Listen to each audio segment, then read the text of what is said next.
The R34 Skyline GT-R is an icon beloved by the JDM community. For a car only sold in Japan, the Skyline GT-R is massively well known throughout the world, and today I'll be showing you how to make the most out of this JDM Hype machine in A800 road and street races in Forza Horizon 5. Now the first thing I want to do before we get to tuning is grab this awesome top secret livery from creator Shingo Toge. This is because I'm going to be using the top secret body kit on this tune. If I'm not mistaken, I think most of the body kits on this car are interchangeable, so you can use whichever you like. But I'm too lazy to check, so we're just going to roll with it. The next thing I want to move on to is picking our tires. The first thing I'm going to do is use the semi-slick tire compound. For front tire width, I'm going to use 265s. In the rear, I'm going to be using 285s. For both front and rear track width, I'm going to max it out. Now, for rim style, you can choose anything as long as it reduces the weight by 25 pounds.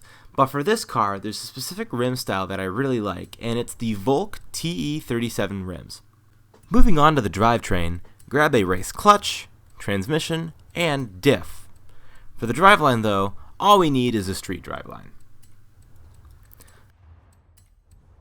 Up next, we've got platform and handling. In here, we're going to want to grab ourselves some racing brakes, racing suspension, and racing anti-roll bars for both the front and the rear. For weight reduction, all we're going to want to grab is sport weight reduction. Last but not least, we've got 50 PI points for the engine. In here, you're going to want to grab yourself a street intake, racing exhaust, and racing cams and valves. After that, grab yourself a sport flywheel just to bring yourself all the way up to A800. Now that we've gotten all the parts we need, let's move on to tuning the Skyline. First up is tire pressure. Let's raise this by 1 psi for both the front and rear. For the gearing, all you're going to want to do is raise the final drive up to 4.32. All the others you can leave just as they are.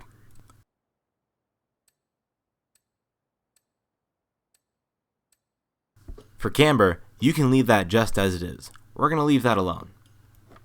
Now that we're at roll bars, let's set the front to 30 and the rear to 36.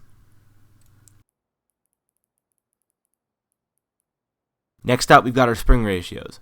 And for this, we're going to leave the front as it is, but the rear, we're going to raise it up to 933.7.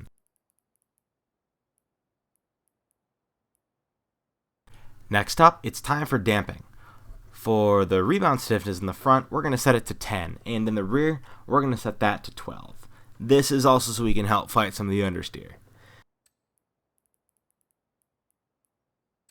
For bump stiffness, we're going to do 7.5 in the front and 8.5 in the rear. Since we don't have any aero, we have no choice but to leave that as it is.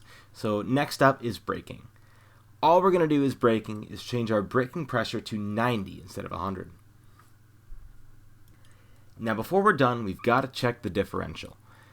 All we're going to do here is set the rear deceleration from 25% to 50% and the center diff balance from 75% to 67%. And with that, we are done. Now that we're done tuning our car, let's talk about some strategy. Thankfully, there really isn't a whole lot to talk about since this car is very balanced and easy to drive. I think the winning strategy with the R34 is to out-handle your opponents. While the car has a pretty respectable launch, this is, for the most part, your only opportunity to overtake people. The winning strategy with this car isn't to be overtaking and out-muscling most of the cars you'll put it against. Where this car excels is battling people in the corners and waiting for them to make mistakes. The R34 GT-R has some really good grip. It can really hug tight corners at high speed without really breaking a sweat.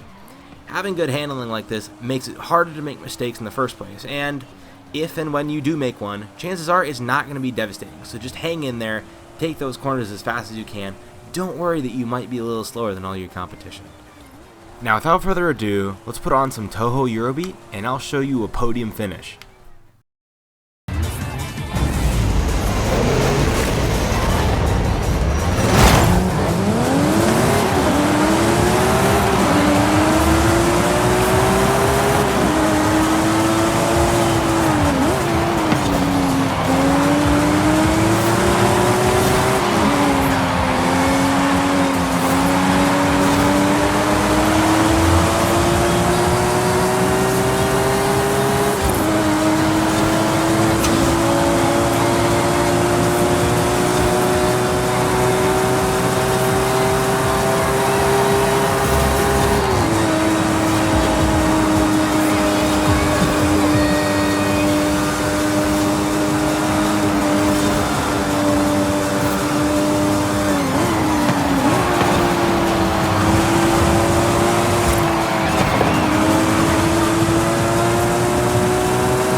thanks for watching my first Forza tuning guide video.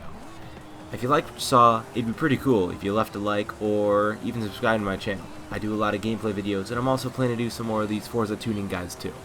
If there's any specific car you want to see a tuning guide for, or if you think you have a suggestion for my tunes, don't hesitate to drop them in the comments. I'd love to see what you think. Thank you so much.